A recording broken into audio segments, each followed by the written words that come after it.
नमस्कार दोस्तों, स्वागत है आपका आर की क्लासेस में।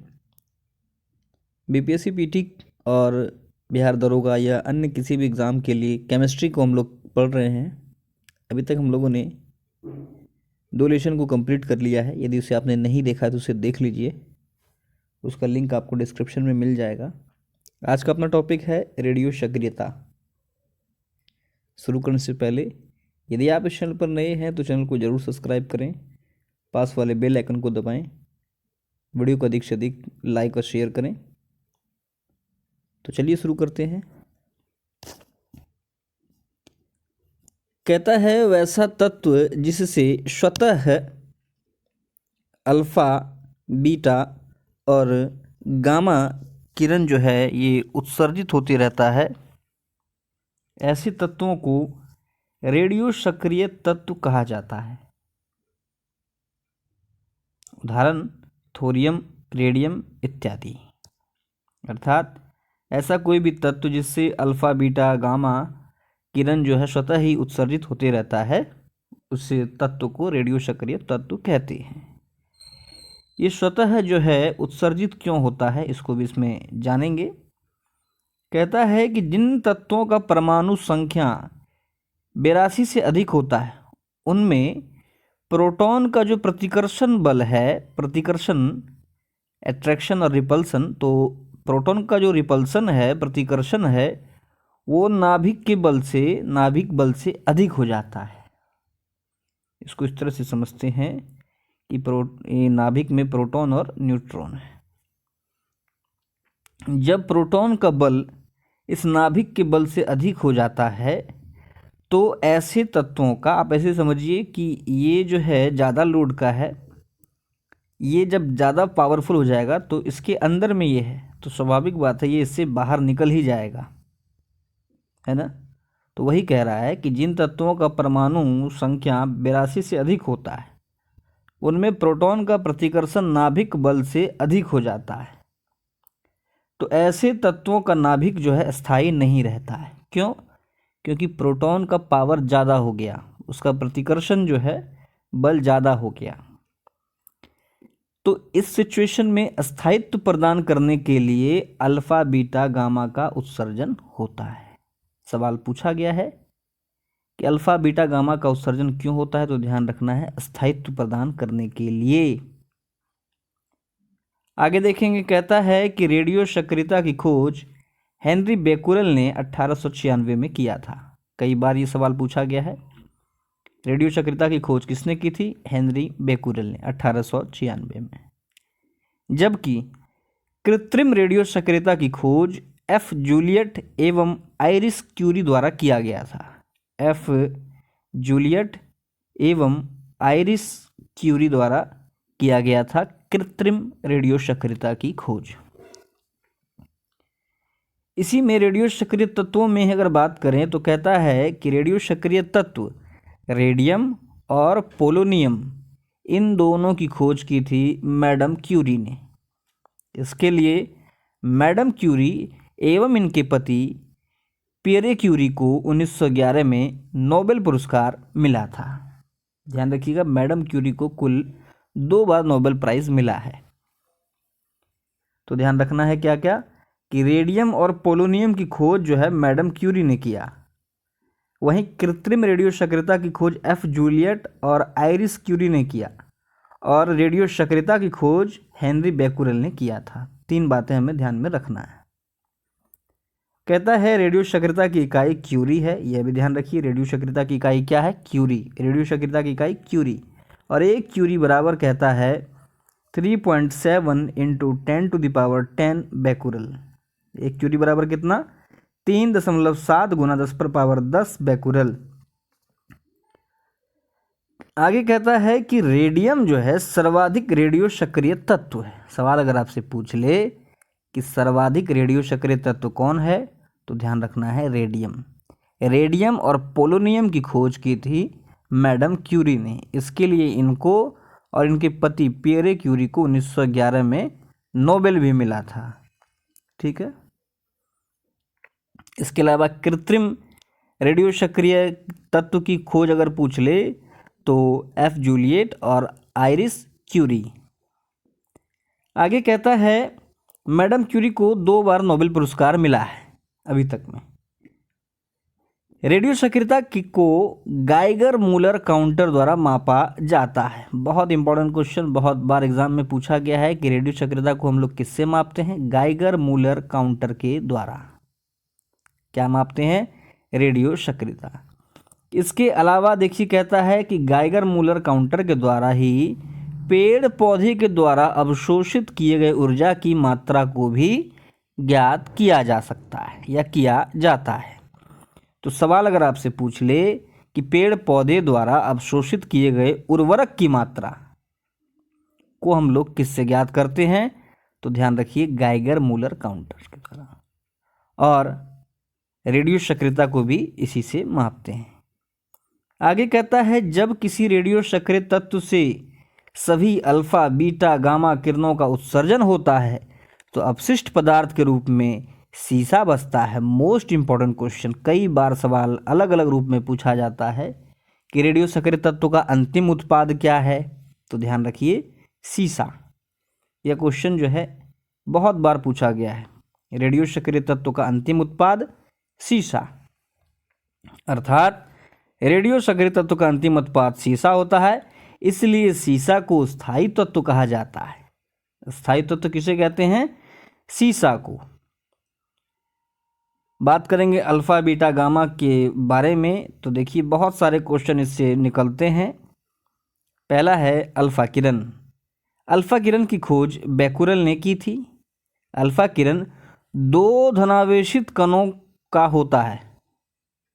ध्यान रखिएगा, ये यहाँ पर सवाल बनता है कि अल्फा बीटा गामा के बारे में कि कौन धनावेशित है कौन ऋणावेशित है। सीधा आपको लिखा रहेगा अल्फा किरण है डैश धनावेशित ऋणावेशित उदासीन, इनमें से कोई नहीं। इसी तरह का सवाल आपको घटना चक्र में भी देखने के लिए मिल जाएगा। तो इन चीज़ों को हमें ध्यान में रखना है। क्या कहता है कि अल्फा किरण की खोज बैकुरेल ने की थी। ये जो अल्फा किरण है यह ध्यान रखिए धनावेशित कण होता है। अल्फा किरण कैसा होता है? तो पॉजिटिवली चार्ज होता है। आगे कहता है अल्फा किरण हीलियम परमाणु के बराबर प्रकृति वाला होता है। सवाल आपसे पूछ सकता है कि अल्फा किरण की प्रकृति समान होती है डैश से, तो वो है हीलियम। कहता है अल्फा किरण का वेग प्रकाश के वेग का 1/10 होता है। ध्यान रखिएगा, अल्फा किरण का वेग प्रकाश के वेग का कितना होता है? 1/10। और सबसे जो है कम वेधन क्षमता अल्फा किरण का ही होता है। ये इम्पोर्टेंट है, वेधन क्षमता वगैरह एग्जाम में पूछा जाता है, तो ध्यान रखिएगा। लेकिन इसका आयनिक क्षमता सर्वाधिक होता है। अब 2 सवाल आपसे पूछा जा सकता है कि सबसे कम वेधन क्षमता वाला किरण, कम वेधन क्षमता अल्फा की, और आयनिक क्षमता सर्वाधिक वाला किरण तो अल्फा। 2 चीज़ें हमें ध्यान रखना है कि वेधन क्षमता कम, आयनिक क्षमता ज़्यादा अल्फा का। आगे कहता है अल्फा किरण फोटोग्राफिक प्लेट को अधिक प्रभावित करता है। किसी रेडियो सक्रिय तत्व से एक अल्फा किरण का उत्सर्जन होने से परमाणु द्रव्यमान में 4 की एवं परमाणु संख्या में 2 की कमी हो जाती है। यह सवाल भी जो है रेलवे में पूछा गया था। तो ध्यान रखिएगा, 2-3 बातें हमें ध्यान में रखना है अल्फा किरण के बारे में। क्या है? तो ये जो है 2 धनावेशित कण है अल्फा। ठीक है, अल्फा क्या है? तो 2 धनावेशित कण है। ये बराबर होता है हीलियम परमाणु के बराबर। खोज जो है बैकुरेल ने किया था। ठीक है, इसका वेधन क्षमता ऐसे रखिए वी, वेधन क्षमता जो है कम होता है जबकि आयनिक क्षमता सर्वाधिक होता है। अब क्या कहता है कि एक अल्फा किरण के उत्सर्जन से परमाणु द्रव्यमान में 4 की तथा परमाणु संख्या में 2 की कमी हो जाती है। दोनों में कम गया, ध्यान रखना है। अल्फा किरण के उत्सर्जन से परमाणु द्रव्यमान में 4 की और परमाणु संख्या में 2 की कमी हो जाती है। आगे देख लेंगे। अगला है अपना बीटा किरण। कहता है बीटा किरण की खोज रदरफोर्ड के द्वारा किया गया था। ध्यान रखिएगा, बीटा किरण की खोज किसने की थी? रदरफोर्ड ने। बीटा किरण जो है ये ऋणावेशित होता है। बीटा किरण कैसा होता है? ऋणावेशित। अल्फा किरणों की बात करें तो वह जो है 2 धनावेशित होता है। खोज उसकी बैकुरेल ने की थी। यहाँ बात कर रहे हैं बीटा की, तो बीटा किरण की खोज रदरफोर्ड ने की थी और बीटा जो है ये कैसा है? ऋणावेशित है। कहता है इसका द्रव्यमान लगभग 0 होता है। बीटा किरण का वेग प्रकाश के वेग का 9/10 होता है। बीटा का वेधन क्षमता अल्फा किरण की तुलना में 100 गुना अधिक होता है, लेकिन आयनिक क्षमता अल्फा किरण से 100 गुना कम होता है। तो अगर आपको अल्फा याद है तो बीटा भी आसानी से याद हो जाएगा। जैसे कि हम लोगों ने अल्फा वाले में देखा था कि अल्फा का वेधन क्षमता जो है ये कम होता है, लेकिन आयनिक क्षमता सर्वाधिक होता है। उसी से कंपेयर करते हुए हमें याद रखना है कि बीटा का वेधन क्षमता जो है ये अल्फा किरण से 100 गुना ज़्यादा, वहीं आयनिक क्षमता अल्फा किरण के कंपैरिजन में 100 गुना कम होता है। और जैसे हम लोगों ने देखा था कि अल्फा किरण जो है फोटोग्राफिक प्लेट को बहुत ज़्यादा प्रभावित करता है, उसके मुकाबले बीटा जो है ये फोटोग्राफिक प्लेट को कम प्रभावित करता है। मोस्ट इंपॉर्टेंट क्वेश्चन तो यहाँ आ रहा है। कहता है किसी रेडियो सक्रिय तत्व से बीटा किरण के उत्सर्जन से उसके परमाणु द्रव्यमान पर कोई प्रभाव नहीं पड़ता, किंतु परमाणु संख्या में 1 की वृद्धि हो जाती है। ध्यान रखिएगा कि जब आपका बीटा किरण का उत्सर्जन होगा तो परमाणु द्रव्यमान जो है ये इस पर कोई भी प्रभाव नहीं पड़ेगा, लेकिन परमाणु संख्या जो है इसमें 1 की वृद्धि हो जाती है। जबकि हम लोगों ने जब अल्फा किरण को देखा था तो अल्फा किरण में क्या हो रहा था कि परमाणु द्रव्यमान में जो है 4 की और परमाणु संख्या में 2 की कमी हो रही थी। क्लियर है? मुख्यतः कहता है कि किसी रेडियो सक्रिय तत्व से बीटा किरण के उत्सर्जन से हमें क्या प्राप्त होता है? संभारिक आइसोबार प्राप्त होता है। संभारिक तत्व की प्राप्ति होती है। तो इस चीज़ों को हमें ध्यान में रखना है। उससे पहले यहाँ ये देख लीजिए, वेग की बात करें तो देखिए अल्फा, बीटा और गामा इस तरह से हमें याद रहता है। वेग में देखिए आपको 1-2 बार इसका प्रैक्टिस करना होगा। ये ऐसे ही चलेगा, ये वेग में, वेलोसिटी में। इसके अलावा जिसका वेलोसिटी है उसका ही वेधन क्षमता, ऐसे याद रखिए, वी वेधन वी वेग, ये दोनों सर्वाधिक जो है गामा का, तब बीटा का, तब अल्फा का। क्लियर है? और आयनिक क्षमता की बात करें तो देखिए ये हमें ऐसे जाना है, इस तरह से आयनिक क्षमता और फोटोग्राफी प्लेट का ये रेशियो है। अल्फा सर्वाधिक अल्फा का, उसके बाद बीटा का, तब गामा का। उम्मीद है आपको ये सारा याद हो गया होगा। वेग वेधन क्षमता एक जैसा है, सर्वाधिक जो है गामा का है, फिर बीटा का है, तब अल्फा का है। वहीं अगर बात करें आयनिक क्षमता तो सबसे ज़्यादा अल्फा का है, फिर बीटा का है, फिर गामा का है। चलिए आगे देखते हैं। बात करेंगे गामा किरणों की तो क्या कहता है कि गामा किरण की खोज मैडम क्यूरी एवं पियरे क्यूरी ने की थी। अल्फा किरण की खोज जो है बैकुरेल ने किया, बीटा का रदरफोर्ड ने, और गामा किरण का किया मैडम क्यूरी एवं उनके पति पियरे क्यूरी ने की थी। कहता है गामा किरण की जो प्रकृति होती है यह विद्युत चुंबकीय तरंग के समान होती है। गामा किरण की प्रकृति किसके समान होती है? विद्युत चुंबकीय तरंग के समान। गामा किरण का वेग प्रकाश के वेग के समान होता है। इंपॉर्टेंट सवाल आपसे पूछ सकता है, निम्न में से किन किरणों का वेग प्रकाश के वेग के बराबर होता है? Alpha, beta, gamma. इनमें से कोई नहीं, एक से अधिक। तो ध्यान रखिएगा गामा। वहीं अगर बात करें अल्फा किरण का, हम लोगों ने वेग देखा था तो लाइट का 1/10, बीटा का देखा था तो 9/10, गामा का कितना है? इक्वल टू लाइट के, प्रकाश के वेग के बराबर है।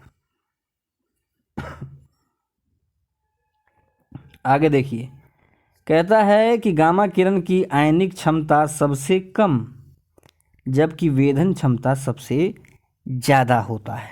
ये हम लोगों ने देखा। आपको ऐसे याद रखना है कि वेग वेलोसिटी प्लस वेधन क्षमता और वेलोसिटी अगर दोनों का देखेंगे तो हमें क्या याद रखना है कि अल्फ़ा ऐसे होता है, अल्फ़ा ठीक से कर लेते हैं, अल्फ़ा, बीटा, गामा। तो ध्यान रखिएगा वेग और वेधन क्षमता ऐसे चलेंगे हम लोग। वहीं अगर हमसे पूछ ले आयनिक क्षमता प्लस फोटोग्राफिक प्लेट, तो हम लोग को इस तरह से जाना होगा, अर्थात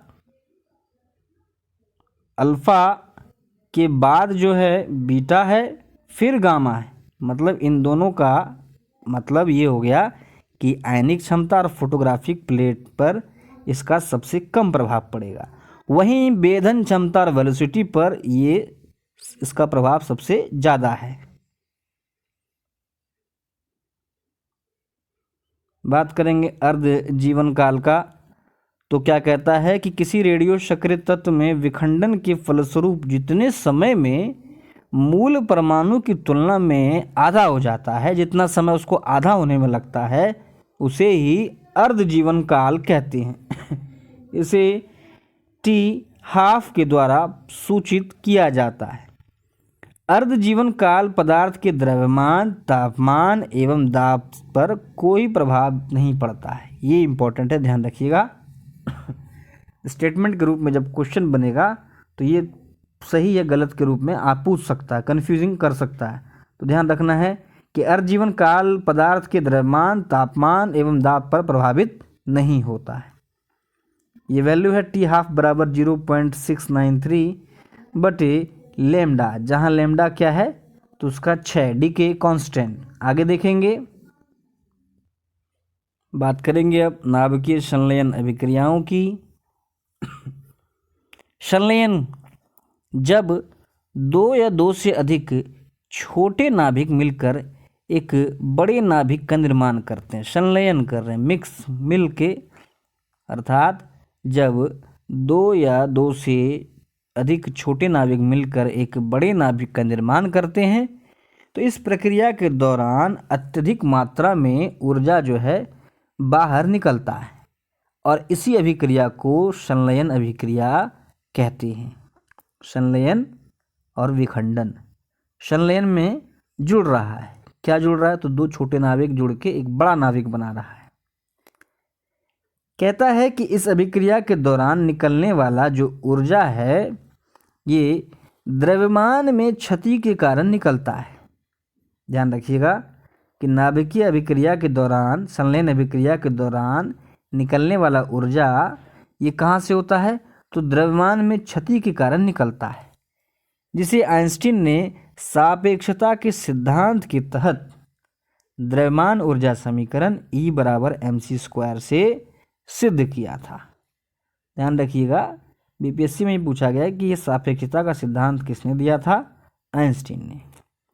आगे कहता है कि इस प्रक्रिया के दौरान छोटे छोटे नाभिक के कुल द्रव्यमान के योगफल की तुलना में बड़े नाभिक का कुल द्रव्यमान कुछ कम होता है। ये सवाल भी आपको पूछा हुआ है, ध्यान रखिएगा। स्टेटमेंट के रूप में पूछा जाता है कि इनमें से कौन सा कथन या असत्य को छांटें, तो उसमें ये सवाल आया था। तो हम लोगों ने क्या देखा कि जब दो छोटे नाभिक मिलकर एक बड़े नाभिक का निर्माण करते हैं तो इस प्रक्रिया को संलयन अभिक्रिया कहते हैं। और कहता है कि इसमें ऊर्जा निकलता है। ऊर्जा क्यों निकलता है तो कहता है द्रव्यमान में क्षति होती है, जिसे आइंस्टीन ने सापेक्षता के सिद्धांत E बराबर mc² से सिद्ध किया। आगे कहता है कि इस प्रक्रिया के दौरान दोनों छोटे नाभिक का जो कुल द्रव्यमान है, मान लेते हैं 1 किलो, ये 1 किलो, ये 2 किलो, इसका कुल योगफल हो गया 2 किलो। इसकी तुलना में बड़े नाभिक का द्रव्यमान कुछ कम होगा, ये मान लेते हैं 1800 ग्राम ही होगा। ये 2 किलो है तो इससे कुछ कम ये होगा। और ऐसा क्यों होता है?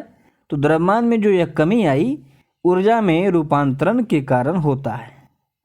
ध्यान रखिएगा, सवाल आपसे पूछ सकता है कि जब दो छोटे नाभिक मिलकर एक बड़े नाभिक का निर्माण करते हैं तो उनके द्रव्यमान में कमी हो जाती है, जिसका कारण है डैश। तो ध्यान रखिए, ऊर्जा में रूपांतरण। आगे कहता है सूर्य या सभी तारे में ऊर्जा का स्रोत नाभिकीय संलयन अभिक्रिया है। हाइड्रोजन बम भी नाभिकीय संलयन पर ही आधारित है। कई बार सवाल पूछा गया है कि सूर्य की ऊर्जा का मुख्य स्रोत क्या है? नाभिकीय संलयन। हाइड्रोजन बम भी जो है इसी प्रक्रिया पर आधारित है। आगे देखेंगे नाभिकीय विखंडन। नाम से ही स्पष्ट है कि ये टूट रहा है। कहता है जब एक बड़ा नाभिक कई छोटे छोटे नाभिकों में टूट जाता है।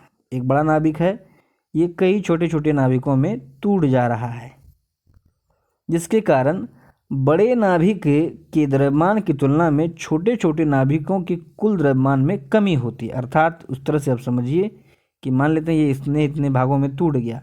ये अगर 5 किलो था, ये अपना 1, 2, ये 2 किलो, तो ये 4 किलो ही रह गया। स्वाभाविक बात है कि ये जो है कमी जो आ रही है द्रव्यमान में, ये आ रही है ऊर्जा में रूपांतरण के कारण। आगे कहता है परमाणु बम एवं नाभिकीय भट्टी ये नाभिकीय विखंडन के सिद्धांत पर आधारित है। तो 2-3 सवाल हमें ध्यान में रखना है। सूर्य की ऊर्जा का मुख्य स्रोत नाभिकीय संलयन है। हाइड्रोजन बम नाभिकीय संलयन पर आधारित है, जबकि परमाणु बम और नाभिकीय भट्टी ये नाभिकीय या ये विखंडन पर आधारित है।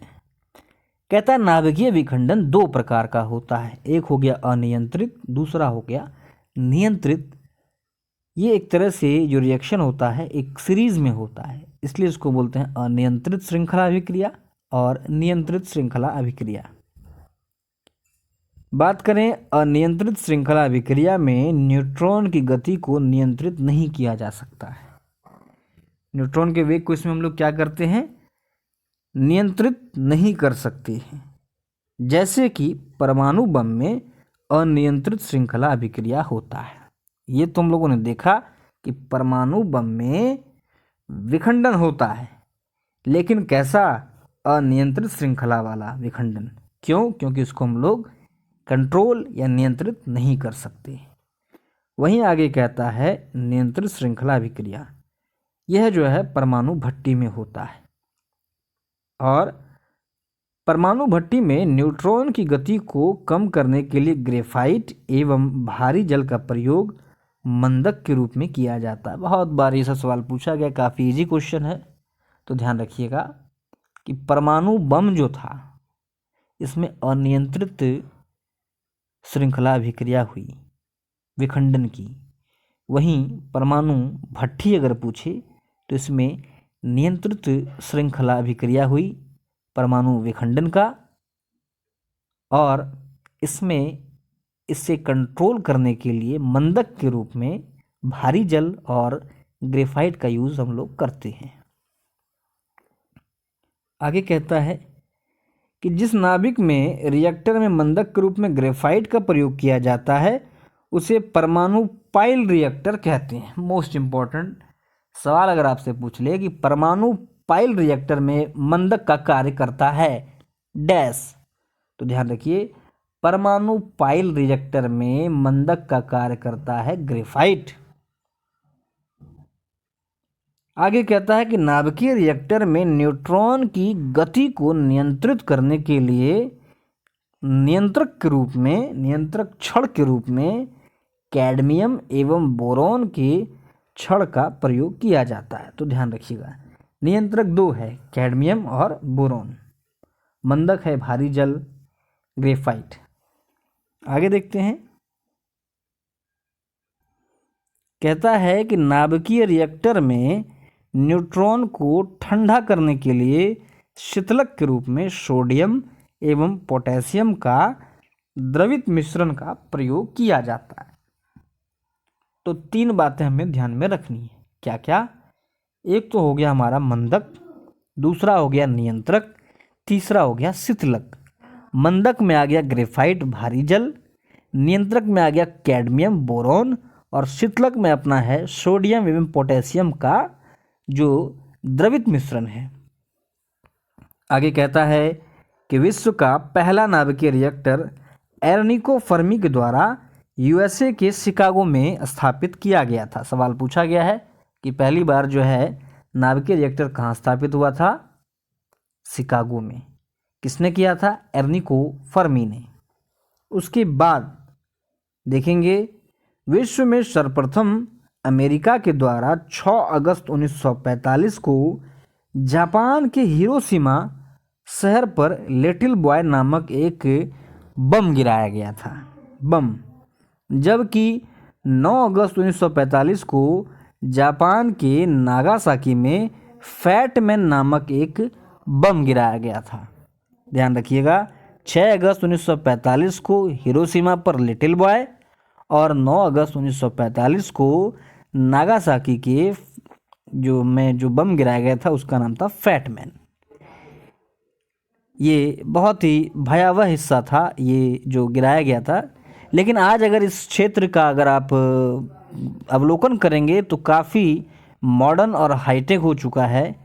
अपने बिहार के एक बंदे हैं नोमेड शुभम, उन्होंने अभी हाल में ही जापान की यात्रा की है। वहाँ पर आप इन नागासाकी और हिरोशिमा का चित्रण देख सकते हैं। साथ ही यह भी जान सकते हैं कि उस समय जो है वहाँ पर क्या दशा हुई थी। ये उनका प्रमोशन नहीं है और उतना हमारी क्षमता नहीं है कि उनका प्रमोशन करें। वो मिलियन वाले हैं, हम लोग 1000 वाले हैं। लेकिन हाँ, उस वीडियो को आपको देख के लगेगा कि इंसान अगर चाह ले तो तरक्की कर सकता है। लेकिन अपने देश में जो है आज भी हम लोग वहीं पड़े हुए हैं। तरक्की के हिसाब से हम ये बात यहाँ पर आ गई है। तो खैर आगे देखेंगे। भारत का पहला परमाणु भट्टी महाराष्ट्र के तारापुर में स्थापित किया गया था। ध्यान रखिएगा, पहला परमाणु भट्टी जो कहाँ स्थापित हुआ था? तारापुर में। भारत का प्रमुख परमाणु भट्टी देख लीजिए जो कि सवाल पूछा जाता है, जैसे कि तारापुर महाराष्ट्र में है, काकड़ापारा गुजरात में, रावत भाटा राजस्थान में, नरोरा उत्तर प्रदेश, कैगा कर्नाटक, कलपक्कम तमिलनाडु। ये सब याद रहना चाहिए। बात करें रेडियो सक्रिय तत्व का महत्व की, तो ये इम्पोर्टेंट है, बहुत बार एग्जाम में पूछा जाता है। देखिए, कहता है शरीर के भीतर ट्यूमर का पता लगाने में आर्सेनिक 74 का प्रयोग किया जाता है। आर्सेनिक 74 का यूज कब करते हैं? तो ट्यूमर का पता लगाने में। ऐसे याद रखिए, ART। आर्ट। आगे कहता है कि कैंसर के इलाज में कोबाल्ट 60 का प्रयोग होता है। CC60। कैंसर कोबाल्ट 60 है। नेक्स्ट है रक्त परिवहन में आए गतिरोध का पता लगाने व इलाज करने में सोडियम 24 का प्रयोग किया जाता है। ब्लड सर्कुलेशन में जो है किसका यूज करते हैं हम लोग? ब्लड